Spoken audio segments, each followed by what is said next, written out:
The topic of my conversation today is kind of a long topic, but you've had a long day, so I'll keep it somewhat exciting, I hope. And if I can get the slides to move. Let's see. Oh. Okay, great, thank you. I work in an organization called CLASP that was just briefly introduced to you.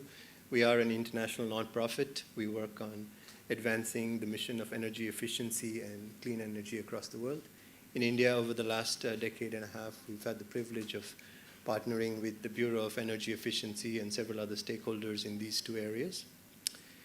But my talk is inspired by a couple of things that the Honorable Prime Minister has said.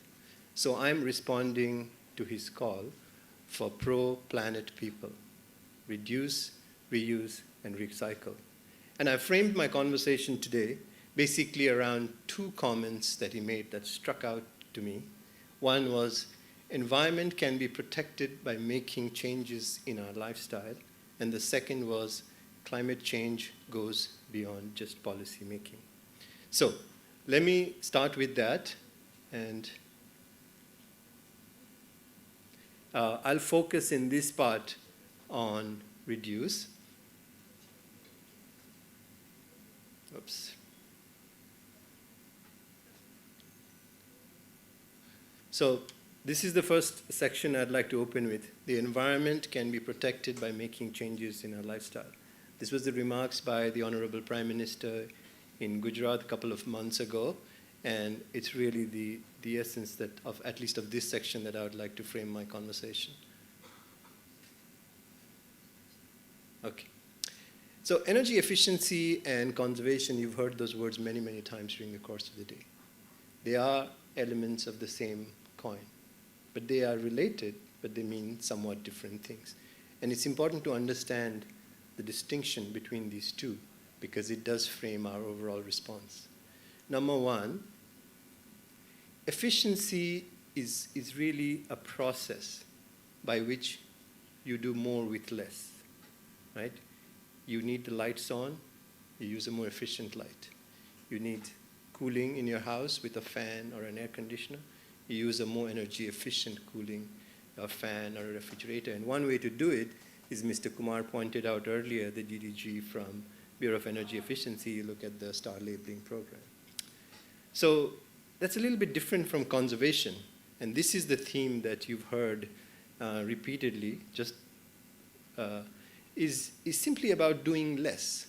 Conservation actually means saving by doing less. And so this is the remarks that you heard, which earlier was like, well, if you're leaving your classroom, make sure you switch your lights off and the fans off and so on and so forth. So how many times you've heard your parents saying, switch off the light, switch off the fan. Don't waste what you eat, etc., etc., etc. So the notion of saving and preventing waste is conservation. The notion of not wanting to consume endlessly is also conservation. But it's very different from efficiency. Efficiency means you got to produce output. So you need some input energy, you need some output. The idea of trying to make it as efficient as possible is efficiency. But perhaps the best way to tell you about conservation is to invoke what the Prime Minister said, and I'd like to let you hear it from his own words. Oops. दो बहुत दिलचस्प उदाहरण देना चाहता हूँ, बड़ी सरल बातें मैं बताना चाहता हूँ। आपने देखा होगा कुछ लोगों को एसी का टेम्परेचर 17 डिग्री या 18 डिग्री सेल्सियस पर रखना बहुत पसंद होता है, लेकिन एसी का टेम्परेचर इतना कम करने के बाद यही लोग सोने के समय कंबल या रजाई का सहारा लेते हैं। एसी का हर डिग्री टेम्परेचर कम करना पर्यावरण पर उतना ही नकारात्मक प्रभाव, यानी उसको अगर हम बचा सकते हैं, कोशिश करके कर सकते हैं। यानी हम अपनी लाइफस्टाइल को ठीक करके हम तो पर्यावरण की कितनी बड़ी मदद होगी। लाइफस्टाइल से जहां भी एक और उदाहरण मैं बताना चाहता हूं, हम देखते हैं कि कुछ लोग 5 किलोमीटर प्रति लीटर के एवरेज वाली गाड़ी लेकर के जिम जाते हैं और जिम में ट्रेडमिल पर जमकर अपना पसीना बहाने की कोशिश करते हैं। अरे भाई, अगर ये पसीना आप पैदल चलकर या साइकिल पर जिम जाकर के उठा लेते तो पर्यावरण की रक्षा भी होती और आपके स्वास्थ्य की भी रक्षा होती. So I think you all agree with me. Nobody quite tells it as nicely as the Honorable Prime Minister. So perhaps best to hear from him the example. But let me try to put that perspective a little bit in numbers in terms of a compliance an appliance that you might be familiar with. For example, if you look at ACs today, right? Only about 10% of Indians actually use an AC. That translates approximately into 30 million units, at least in households. I'm not talking about industrial or commercial. In 30 million units, if everybody has one AC, let's assume about 30 million homes in India.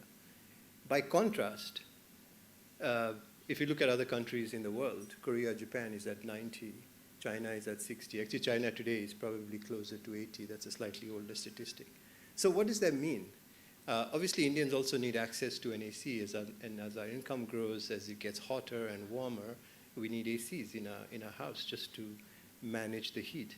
And so that means if we were to grow, let's say to an average of where China is today, we'd be at 180 million units. That means your energy use would shoot up to 454 billion units. That's a pretty massive increase. Now, if you introduce efficiency, so if instead of using the least efficient, but if you switch to the most efficient AC, your energy use would drop to under 200, about 180 million units, even though you would still be using 180 million units. So the first number is what you get if everybody uses an AC, or at least 60% of the population uses an AC, but uses a low efficiency AC.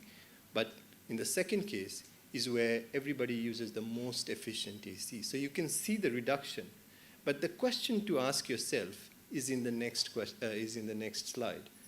And so just to give you a comparison, what that number means in terms of total electricity use. Almost a third of the total electricity demand would come from just using AC, and that's just one appliance.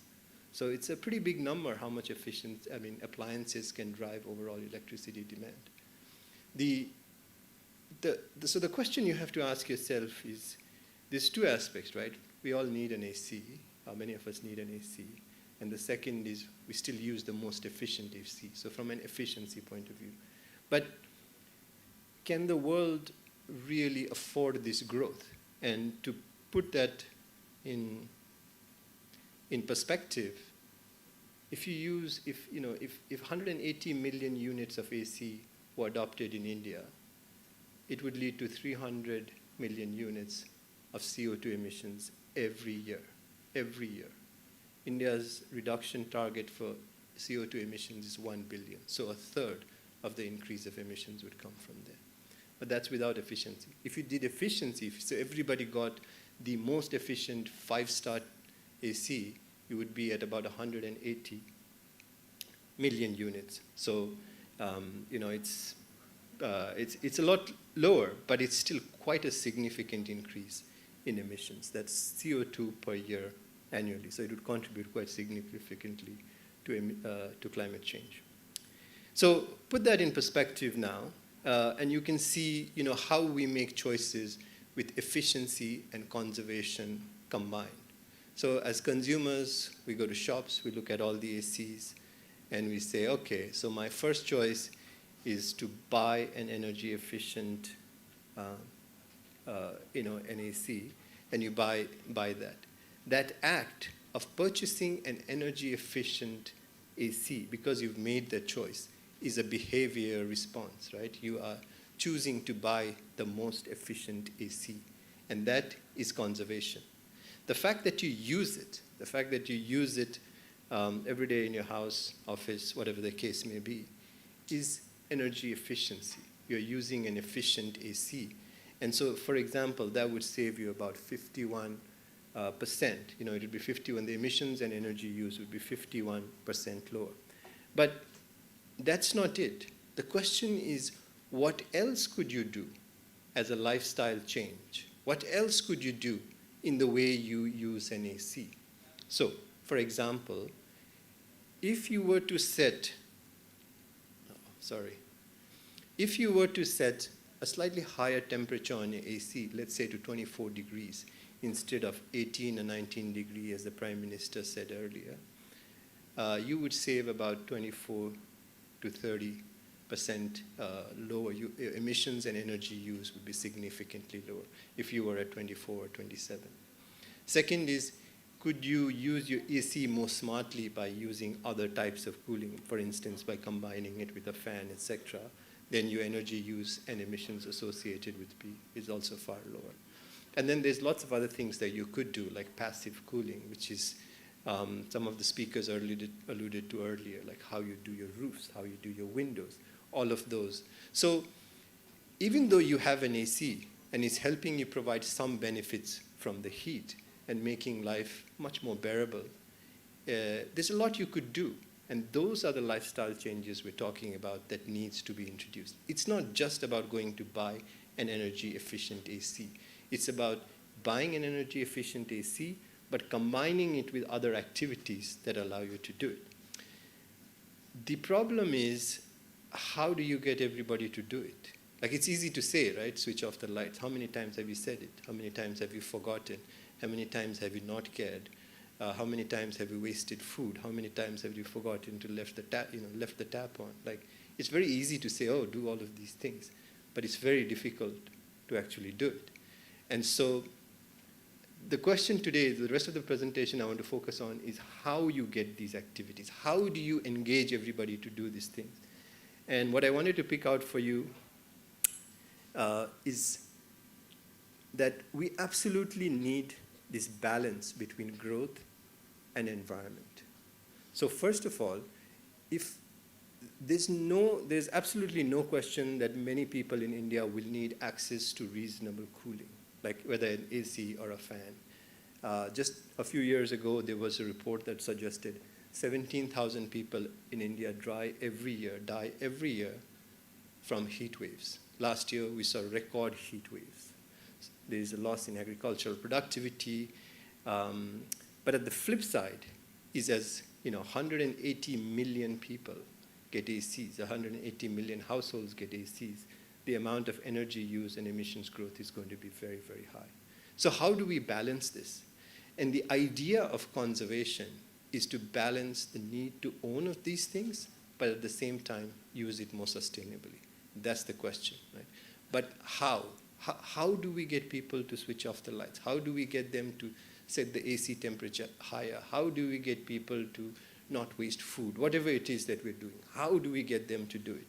And I thought the best way to tell you was from a little video that I remember. I don't know if you recognize, but this is President Jimmy Carter.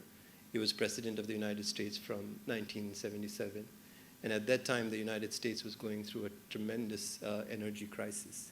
And so I want you to hear it from him about how he was trying to encourage people to do it. Good evening.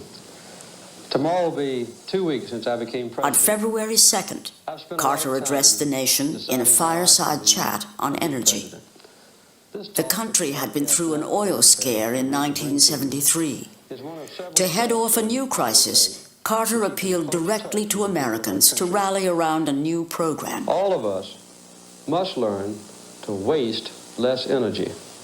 Simply by keeping our thermostats, for instance, at 65 degrees in the daytime and 55 degrees at night, we could save half the current shortage of natural gas. If we learn to live thriftily and remember the importance of helping our neighbors, then we can find ways to adjust. So this is just a clip from a very interesting video that came about. And President Carter was a very simple person. He did lots of very simple things. For instance, he cut all the alcohol from White House parties. He sold a yacht that was owned by the US government. He was a very simple person, and he kind of attempted to bring that in government. His idea here was also to bring simplicity in our life. So he did a lot of good things, but he also lost the elections. And that's a very important point to understand, because conservation, the idea of getting people to sacrifice, is a very difficult thing to sell politically. It's very difficult. So when the US, when the idea, like if you see in this picture, This picture came to be known as the sweater chat because he wears a sweater and gives this talk.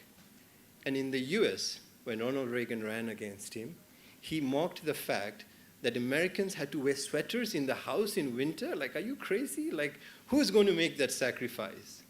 And so President Carter became essentially associated with frugality, with conservation, and the idea of conservation being sacrifice. And I think what we need to do is fundamentally change that paradigm. Conservation is not sacrifice.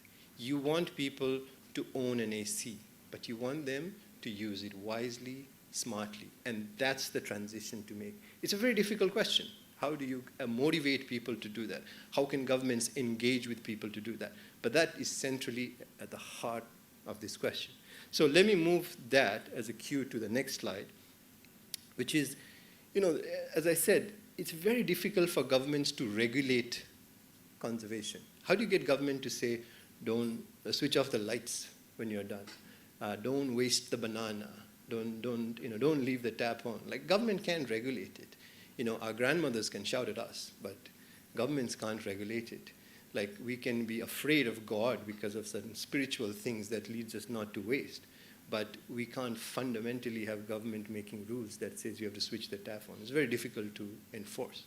So this is what led me to be inspired by the Honorable Prime Minister's next comment, which is that climate change goes beyond policy. This week, leaders from around the world are gathering in Egypt to, in a climate summit to try and find some agreement. But the idea of climate change and response to climate change is now far bigger than what governments will do alone. It needs every individual to step forward. It needs every individual to act. And this response is basically beyond just the policy reach of government. And so how do we do that? Let me try to take you through some of my ideas in terms of how we can bring about conservation. The first idea is, is this slide, and I'll just talk you through it. But it starts with the notion that actually climate change is not just a problem of greed. One of the things you've heard quite a bit is that people are greedy, they want endless consumption, et cetera, et cetera, et cetera. And it's true, we do want endless consumption. But it's also that climate change is a problem of information. You just don't have information. So today, when I drive a car, you don't immediately realize what is the emissions you're causing as a result of it. When I choose to fly a plane, I don't immediately realize what is the impact my activity is causing. If I were to give you the instantaneous impact, if I were to tell you instantaneously as you are making a choice of the impact that your activity was causing, would it lead you to do something different? I think the most answer is yes. And today, as you can see, if you buy a ticket, for example, so this is the Delhi Guwahati flight. The first one, I don't know, you can't see very well, but Air Asia, it shows you how much emissions that flight causes. And I'm taking that flight back tomorrow, so apparently I'm in the most efficient, energy efficient flight at least. It causes 90% or 19% less than average, and so on and so forth. So there's more and more tools that enable you to understand your impact. These impacts, so the first thing about conservation is how do we make impacts available to people immediately as they are making that choice? Thomas Watts invented the steam engine. If he had known climate change was going to come as a result of invention of the steam engine, would he have done something differently? I don't know, but there's a possibility. So the idea is climate change is an information problem. Let's try to make information available about our impacts more readily. The second point is that today we do have the resources and the technology, except this is not working, but yeah. Today's technology is actually available to give you these in your fingertips far more easily. There is a science now, a fairly big science, to trying to measure the impacts of our activities on a real-time basis. if you go to Google Play and download some apps, or if you go to the Apple Store and download some apps, and I'm sure many of you are doing it, there's a lot of things that you can download in your phone that allows you to measure the impact of your activities. So you can look at, on a daily basis, how much emissions you cause by the food you eat, by what you choose to travel in, where you choose to travel, what you wear, etc. What movies you watch. All of those things can be both measured and delivered to you in relatively instantaneously.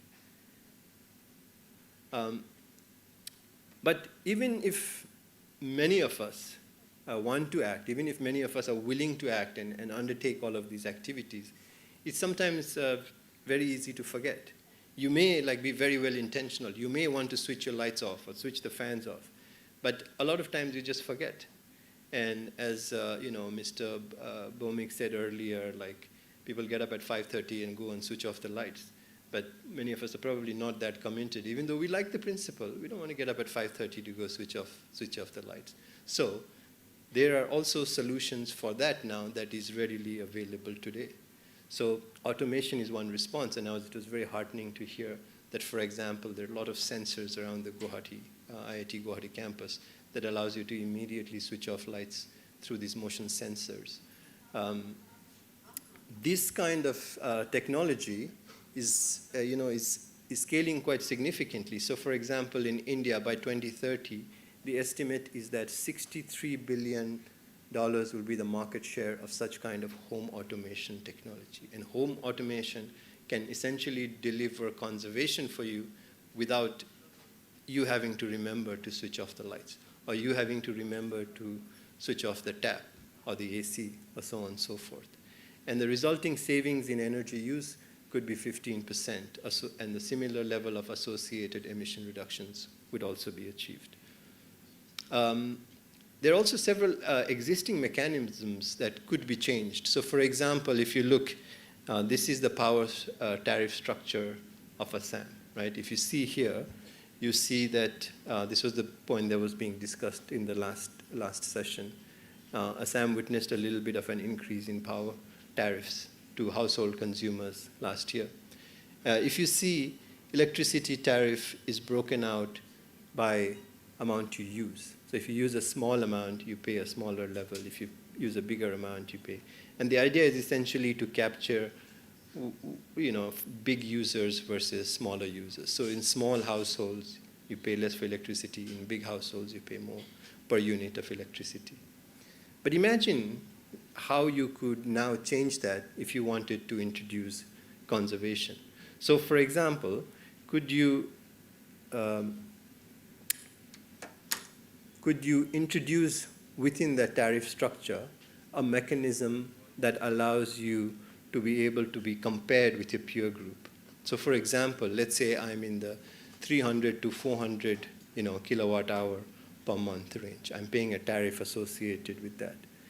What we could look at is my energy intensity, or if I have a house that is 1,000 square feet, or if I have 4 family members in my household. How do I compare against a group that is similar? And am I actually using less energy in terms of energy intensity than them? Then could I be compensated or incentivized based on whether I'm using more or less? So that's the type of structures that could be introduced in here. So there's basically, I think, a couple of things that can be done to try and encourage conservation. One is giving real-time information to people about the actions of the impact and allowing people to decide that once you know what is the negative impact you're having in terms of a commonly understood metric like emissions, then they may be induced to not do something that they would otherwise have done. Second is to provide incentives for people to move towards conservation without necessarily penalizing those that may not. And then the third is to make it slightly easier for you to act. So, for instance, and that's also where the role of governments can come in. And this is, I'd like to, in summary, just end with this slide. These are the two remarks that as I referenced earlier from the Honorable Prime Minister, the environment can be protected by making change in our lifestyle, excuse me, and climate change goes beyond a policy.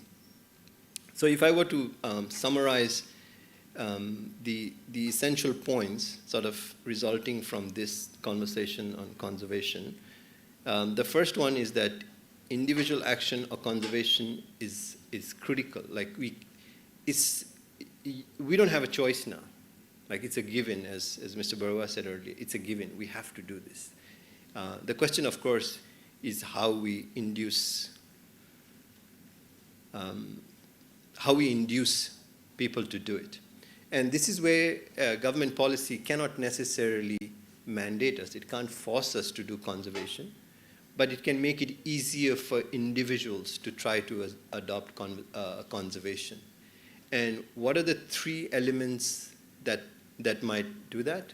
The first one is the ability to get real-time information. So when you know that if I choose to drive when I could have walked, and this is the resulting emissions, then you might choose that action. If you didn't know it, there's no way for you to even act. The second is about how to integrate technology so that you can understand what the impact of your actions are.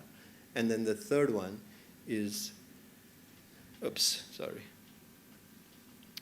is to basically enhance existing mechanisms, the policies that government already have, but to ensure that conservation can also be incentivized within those systems. And there's also a responsibility for governments, and this is where I think we can work with governments to try to enable conservation. I broke my left thumb.